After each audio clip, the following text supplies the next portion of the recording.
Hi there, my name is Grace Smith, and today I'm here with Paola Hayes, the president of the Animal Welfare Alliance of Rutherford. Thank you so much for joining us today. Thank you for having me. Absolutely. So my first question for you is, what is the mission of your organization here?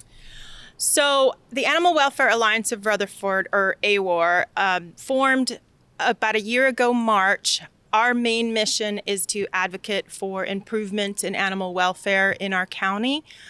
We are hoping to foster a cooperative relationship with leadership and the community to come together to recognize our problems with animal welfare and find solutions to them and how we can make things better for our community. Because animal welfare is not just an animal problem, it feeds into other areas of the community as well. And you say you started about a year ago in March. Was there a catalyst that inspired you to start this organization? Those of us on the board all have a background in animal rescue in some capacity. We also have a veterinarian, former law enforcement, dog training experts. And for years, we had been working in rescue and getting frustrated because we know that we're helping that particular animal, but there was always dozens of others that needed help. And we had been talking for some time about forming an organization to advocate for the changes in making the corrections in the system that were creating the problems that needed fosters and rescues and stuff. And we just finally one day said, let's do it. Ironically enough, the next day we did that, the Hanser horse case broke, which pretty much validated our feelings of needing to form an organization to do that. And for our viewers who might not be aware, can you go into just a little bit of detail about what that case with the horses entailed? Sure.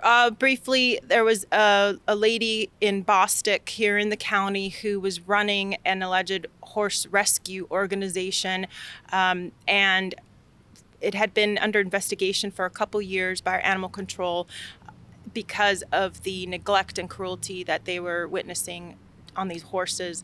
Last February, March of last year, they actually went and executed a search warrant on her property and seized 20-some horses, sheep, goats, and we finally had the court case. The trial went to court here this month and found her guilty of 5 charges of felony charges against animal cruelty. Is this neglect something that you see often in your work? What kinds of neglect and what kinds of abuse do you find are the most common? Unfortunately, we do see a lot of it. Part of it is probably because we're in that world, so we look for it and we see it. We recognize it quite readily. Around our county, probably the largest instances that we see are neglect in general, lack of proper nutrition, lack of proper shelter. We also see a lot of roaming dogs, which is a concern because of the numbers of them. And those roaming dogs are typically also not very well taken care of. We also see a lot of medical issues such as parvo, heartworm, things that are preventable with proper medications. The state only requires rabies be given, so that we see a lot of other medical things that could be controlled better if people properly gave their pets preventative medications. So I think those are probably the worst things we see most commonly. There is also some concerns about dog fighting and overbreeding. I mean, you name it, we've seen it. Has your organization seen any success stories with the work that you've been doing with the county so far? Well, right now, so far, our work has mostly been behind the scenes, trying to develop a relationship with the county leadership and the shelter and other organizations to bring together that cooperative relationship we want to have. We have seen some success stories from other people's efforts. There's always success stories in terms of a dog being rescued and finding a new home.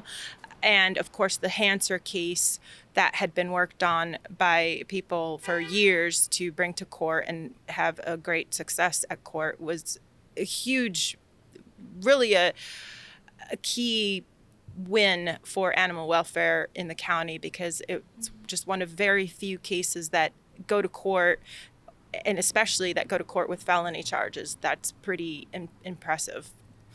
And that was not our doing. That was a number of other individuals working tirelessly for a long, long time to make that happen. The city and the county, are they receptive of hearing the feedback from your organization? And are they receptive to fostering these relationships with you moving forward? So far, yes, they have been willing to have the conversation with us. We have not been able to actually create changes yet, but I think we are at the point where something has to give, and leadership recognizes that, the community recognizes that, and we hope that the legwork we've done in developing these relationships make that easier and faster than it would normally be, because something needs to change yesterday. And you have a town hall event coming up. Can you tell me a little bit about that? Yes, our town hall event is going to be held next Wednesday, the 27th at 6 o'clock here at the County Annex Building. And the intent of that town hall is to bring the community together, share with them what we have learned, the discussions we have had with leadership, and what we feel is a good course of action for us to take forward, plan to make changes, and how we need the community to help, because it needs a community to do it, strengthening numbers. And we're hoping that by having this town hall, we can bring everybody together as one voice going forward, because there are a lot of people who have a lot of concerns and who want to see things changed, but it's hard for one person to do something, and it's easier for a large group of people with the same goal and with the same mentality to go forward and push for change. How has the community been reacting to your organization and your efforts? Have you been seeing support? Yes, I think it's been a little slow in getting the word out as to who we are, and that's completely our fault, because we've been in the background trying to do our research. But I think at this point we're primed for everybody to hear who we are and join us, and really start getting serious about pushing to make changes in the community. We've had some cases recently, the Hanser case being one. There was a case of a young boy getting viciously attacked by a pack of dogs. There's always cases, but these big ones certainly draw attention to the issue and bring the community together, recognizing that something needs to happen. What can community members who are interested in getting involved and helping your efforts, what can they do to contact y'all, or basically just get started in doing the work that you're doing? Sure. You can come to our town hall. Also, we have a website, awarutherford.com, and on there's a link for getting involved, a volunteer form you can fill out, reach out to us. We are also on Facebook. Follow us on Facebook, and also share the word about us. If you see on social media or hear someone with concerns about animals, tell them about us. The more people we have connected with us, the better we can get the word out, and the better we can bring people together to do what we want to do. What are your goals, and where do you want to take this organization to, whether it's in the county or outside of the county? Big picture goals.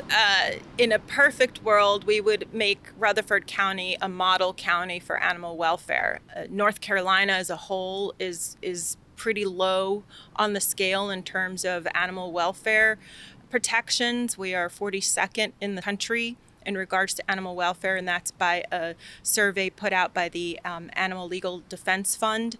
Every year they rank states, and North Carolina has consistently come in on the bottom tier, which is a shame, because we've got a beautiful state, we've got a beautiful county, we've got beautiful people, and this is just kind of a blemish on our otherwise wonderful state that we know we can do better. So long term, that would be our goal, to kind of be a driving force, not just in the county, but in the state.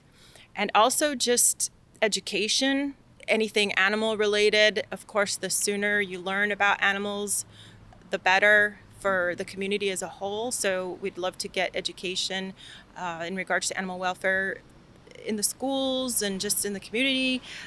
So we have a big long-term goal, lots of little moving parts and goals in the middle, which some of we will talk about at the town hall. And for our viewers who might not live in the area but feel a calling to get involved in animal welfare within their own communities, what kind of advice can you give them? Build relationships, find out exactly what the problems are and what the source of the problems are. I like to always ask why. Why? I sound like a 3-year-old, but why? But why? Because until you find the true source of the problem, that's what you need to try to change. Not the symptoms. It's like treating a disease, right? That would be my advice, and build a community around you to help you do that, because it's a big job. And AWAR specifically does not take in animals, but what are some resources, or where are some resources that might take in animals that people could get connected to if they do find strays or if they do find animals in needing of help? Yes, that is always a good question. We have a lot of wonderful rescues in our county doing that work, but as is a problem in the whole country right now, rescues are a capacity. There's just more animals than we have resources to take care of them. If you go on our website, there is a resource page with links to low-cost spay-neuter options, food pantry, and we're also working on getting our local rescues connected so we can have them linked on our website. Call animal control if you find a stray. And the biggest thing people can do is spay and neuter their pets and get them microchipped. That's a huge benefit. If your dog does inadvertently run off, they can be returned to you.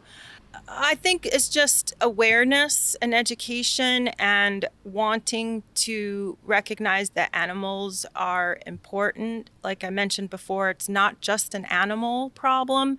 Animal welfare bleeds into other areas of the community: crime, domestic abuse, drugs. It's kind of the tip of the iceberg in terms of seeing a lot of problems in a community, because it's very obvious. You can see a dog starving, and if you see a dog starving, you have to question, why is that dog starving and what else is happening that we can't see? So really needs to be taken seriously, because it's bigger than just about animals, which, I mean, in my opinion, that should be reason enough, but it's bigger than just that, and that's why we really think it's a very important issue we need to address and fix.